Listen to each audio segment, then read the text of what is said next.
क्यों नहीं होंगे जहाँ पे लोग उपेक्षित महसूस करेंगे, जहाँ पे लोगों के साथ दुर्व्यवहार भी होगा, कुछ हद तक काम का रिकॉग्निशन नहीं होगा। तो वैसे लोग अब इज्जत की चाह में अगर आना चाह रहे हैं तो क्यों नहीं होंगे जहाँ उन्हें अपना भविष्य अंधकार में दिखाई दे रहा है। यस है, दिल्ली में है। अब ये ना पूछिए कि कहाँ है क्या है, बट है, दिल्ली में है, जरूर है। और सिर्फ दिल्ली ही क्यों, प्रदेश में और भी जगहें हैं।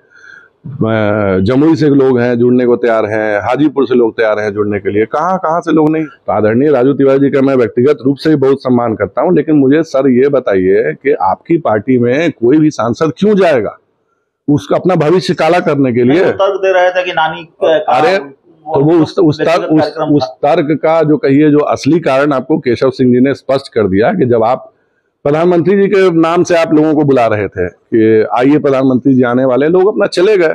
और मैं इन चीजों में हालांकि मैं किसी भी उस समय नहीं कहूंगा, अगर भैया किसी के सुख दुख में जाने में दलगत भावनाओं से ऊपर उठ के जाता, अब आप उसको ये जोड़ लीजिए कि लोग हमारे पास जुड़ने आ रहे हैं, तो भैया कल को तो लगता है अगर ये तरीका रहा तो कल को लोग आपके यहाँ सुख दुख में भी आना जाना छोड़ देंगे। नमस्कार, आप देख रहे हैं सिटी पोस्ट और मैं हूं अभिषेक मिश्रा। राष्ट्रीय लोक जनशक्ति पार्टी ने एक बड़ा दावा कर दिया है चिराग पासवान की पार्टी को लेकर।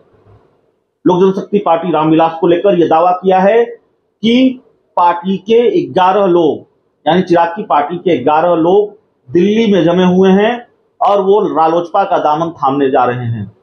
इस दावे में कितना दम है हम नहीं जानते हैं, लेकिन दावा दोनों तरफ से किया जा रहा है। दावा चिराग पासवान की पार्टी की तरफ से भी किया जा रहा है। पार्टी के प्रदेश अध्यक्ष राजू तिवारी, उन्होंने भी कहा कि राष्ट्रीय लोक जनशक्ति पार्टी के जो सांसद हैं, कई सांसद हमारे संपर्क में हैं और दूसरे कई लोग हमारे संपर्क में हैं, लेकिन हमारे यहाँ वैकेंसी नहीं है। तो दोनों तरफ से दावा, सेंधमारी का दोनों तरफ से दावा कि दूसरी पार्टी के लोग हमारे संपर्क में हैं। हमारे साथ राष्ट्रीय लोक जनशक्ति पार्टी के राष्ट्रीय सचिव मयंक मौली हैं, IT सेल के राष्ट्रीय प्रभारी भी हैं। मौली जी, इस दावे का कोई आधार है? आपकी पार्टी कह रही है कि चिराग की पार्टी के दर्जन भर लोग आपके संपर्क में हैं, वो और सिर्फ संपर्क में दावा नहीं है, दिल्ली में जमे हुए हैं, पशुपति पारस से संपर्क कर रहे हैं, प्रिंस राज से संपर्क कर रहे हैं और बहुत जल्द वो रालोसपा का दामन थाम लेंगे। कोई आधार है या सिर्फ राजनीतिक बयान माने इसको?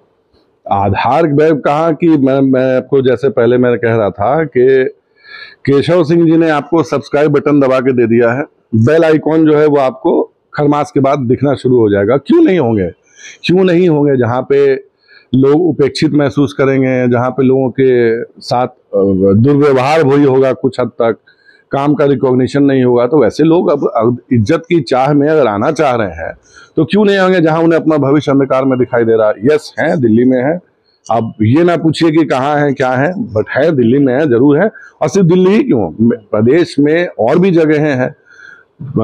जमुई से लोग हैं जुड़ने को तैयार हैं, हाजीपुर से लोग तैयार हैं जुड़ने के लिए, कहाँ कहाँ से लोग नहीं है तैयार जुड़ने। जिन दो जगहों का जिक्र आप कर रहे हैं वो जगह बेहद महत्वपूर्ण है। जमुई चिराग पासवान का संसदीय क्षेत्र है, हाजीपुर तो पार्टी के जो संस्थापक है रामविलास पासवान। हाजीपुर हमारी माँ है जी बिल्कुल। हमारी माँ में माँ कभी भेद नहीं करती है और माँ में कभी भेद भी नहीं किया जाना चाहिए। तो अगर वहां से कुछ लोग अगर हमारे पास आ रहे हैं, कुछ लोग बड़ी तादाद में आ रहे हैं, युवा हैं बेसिकली, जो अपेक्षित महसूस कर रहे हैं, तो हम खुले मन से उनका स्वागत कर रहे हैं, स्वागत करने को तैयार हैं। आएंगे, उन्हें माला से उनका स्वागत किया जाएगा, उनको पूरा सम्मान मिलेगा। अरे अभी 1.5 साल से ही अलग है ना, 1.5 पौने 2 ये जो खेला है वो खरमास के बाद होगा, पहले ही हो जाएगा। अब देखिए, तो खेला तो हमेशा अनप्रिडिक्टेबल होता है, कभी भी हो सकता है। अब आदरणीय राजू तिवारी जी का जो कहिए कि जो हमने बयान देखा, तो आदरणीय राजू तिवारी जी का मैं व्यक्तिगत रूप से भी बहुत सम्मान करता हूं, लेकिन मुझे सर ये बताइए कि आपकी पार्टी में कोई भी सांसद क्यों जाएगा उसका अपना भविष्य काला करने के लिए? तर्क दे रहे थे कि नानी अरे तो वो उस तर्क का जो कहिए जो असली कारण आपको केशव सिंह जी ने स्पष्ट कर दिया कि जब आप प्रधानमंत्री जी के नाम से आप लोगों को बुला रहे थे कि आइए प्रधानमंत्री जी आने वाले, लोग अपना चले गए। और मैं इन चीजों में हालांकि मैं किसी भी उस समय नहीं कहूंगा, अगर भैया किसी के सुख दुख में जाने में दलगत भावनाओं से ऊपर उठ के जाता, अब आप उसको ये जोड़ लीजिए कि लोग हमारे पास जुड़ने आ रहे हैं, तो भैया कल को तो लगता है अगर ये तरीका रहा तो कल को लोग आपके यहाँ सुख दुख में भी आना जाना छोड़ देंगे। खुद चिराग पासवान भी दलगत भावना से ऊपर उठकर लोगों के सुख दुख में शामिल होते हैं। अभी जेडीयू के कई नेताओं के यहाँ वो शामिल हुए, जेडीयू के कई नेताओं। हाँ, तो इसका मतलब ये होगा कि फिर जेडीयू के सारे लोग जो है लोजपा में आ रहे हैं, उनके लिए जगह नहीं है। ऐसे ही उनके एक प्रवक्ता हुआ करते थे, अभी भी हैं उनके पास प्रवक्ता हैं, जिनका एक जमाने का बड़ा ही फेमस डायलॉग था कि जदयू के 45 विधायक हमारे संपर्क में, जबकि सर जीते सिर्फ 43 थे, तो क्या मुख्यमंत्री जी समेत सारे लोग लोजपा रामविलास के संपर्क में थे उस समय? तो ऐसे हास्यास्पद बयान देने से बचना चाहिए और मुझे लगता है कि सीरियस बातें होनी चाहिए। सीरियस राजनीति करते हैं तो सीरियस बातें होनी चाहिए, ऐसे बयानों का कोई चलिए ठीक है, तर्क नहीं है। ये जो बयान आया है कि 1 दर्जन लोग आपकी पार्टी के संपर्क में है, चिराग की पार्टी में आप सेंधमारी करने जा रहे हैं, तो फिर हमारा सवाल, मैं फिर सेंधमारी शब्द पे मुझे आपत्ति है, मुझे आपत्ति है। ठीक है, सेंधमारी नहीं, घर वापसी बोल, घर वापसी उनकी होने जा रही है। घर वापसी कब तक हो जाएगी? तब समय घर वापसी का देखिए, वो मैंने फिर बोला, वो खोया पाया विभाग के विशेषज्ञ श्री केशव सिंह जी हैं। केशव सिंह जी का कार्यालय और केशव सिंह जी स्वयं इस कार्य को का निष्पादन में लगे हुए हैं। लोग दिल्ली में बैठे हुए हैं, देखिए क्या पता नया साल नया धमाका आपको मिल जाए देखने को। तो वही यही हमारा सवाल है। ये लंबे वक्त से कयास लगता रहा कि चाचा भतीजा एक हो जाएंगे। जब चाचा भतीजों के बीच सहमत का खेल चल रहा है, पशुपति पारस और चिराग पासवान के बीच, मैं आपको इंटरप्ट करूंगा, ये आप लोग कहते हैं, नहीं एक होंगे, ये आप लोग कहते हैं। आपने कभी श्री चिराग पासवान जी के मुंह से सुना कुछ भी ऐसा? आपने कभी हमारे नेता के मुंह से सुना कुछ ऐसा? अगर होना होगा, मैं ये नहीं कर, मैं अगर दोनों परिवार का शुभचिंतक होने के नाते कहूं तो मैं तो यही कहूंगा भैया कि पिता तुल्य चाचा जी हैं, आप जाइए अपने चाचा जी से मिलिए, अपने गलतियों की क्षमा मांग लीजिए। चाचा जी हैं आपके पिता तुल्य, हम सबके पिता तुल्य हैं, और ऑन द टेबल परिवार में जो कलह है वो सुलझा लीजिए, क्या दिक्कत है? वो तो बोलते ही हैं।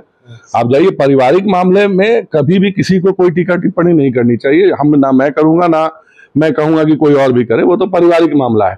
कल को एक होंगे नहीं होंगे वो उन दोनों लोग, व्यक्तिगत ही निर्णय है उन दोनों लोग का। बस एज फार एज जहां राजनीति की बात हो रही है और अभी की जो करंट राजनीति की बात करूं, तो अभी तो ऐसा दूर दूर तक हमें कोई संभावना नहीं दिखाई दे रही है। दूर तक अभी ऐसा कोई दिखाई नहीं दे रहा है। बहुत बहुत धन्यवाद।